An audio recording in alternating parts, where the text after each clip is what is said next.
সকল বন্ধুদের জানাই ৭৫তম স্বাধীনতা দিবসের অনেক শুভেচ্ছা এবং অভিনন্দন।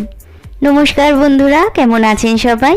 মাদার অ্যান্ড ডটার্স কিচেনের আরও একটি নতুন রান্নায় আপনাদের সবাইকে স্বাগত জানাই। আজকে মা আর আমি আপনাদের সাথে যে নতুন রেসিপিটি শেয়ার করব সেটা হলো ধনেপাতা বাটা। ধনেপাতা বাটার জন্য এখানে 1 আঁটি ধনেপাতা কুচোনো আছে, একটা কাঁচা লঙ্কা কুচোনো আছে, 2 কোয়া রসুন কুচোনো আছে, আর আছে অল্প পরিমাণে নুন। এবার এই ধনেপাতা কুচি, লঙ্কা কুচি, রসুন কুচি আর নুন একসাথে বেটে নেওয়া হচ্ছে।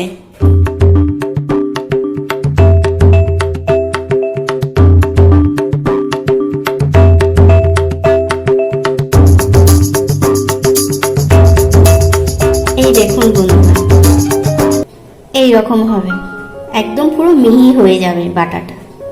এর উপর মা সর্ষের তেল একটু দিয়ে দিচ্ছে। এবার বাটার সাথে সর্ষের তেলটা ভালো মতো মিশিয়ে নেওয়া হচ্ছে। দেখুন বন্ধুরা, ধনেপাতা বাটা সম্পূর্ণ একটা সুস্বাদু মুখরোচক খাবার।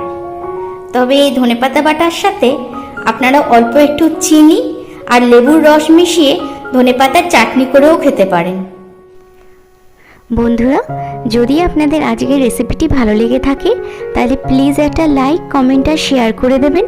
আর এরকম নিত্য নতুন রান্না দেখার জন্য আমাদের চ্যানেলটা প্লিজ সাবস্ক্রাইব করে পাশে থাকা বেল আইকনটা ক্লিক করে অল নোটিফিকেশন করে দেবেন, যাতে যখনই আমরা নতুন কোনো ভিডিও আপলোড করব তার নোটিফিকেশন যেন সরাসরি আপনাদের কাছে পৌঁছে যায়।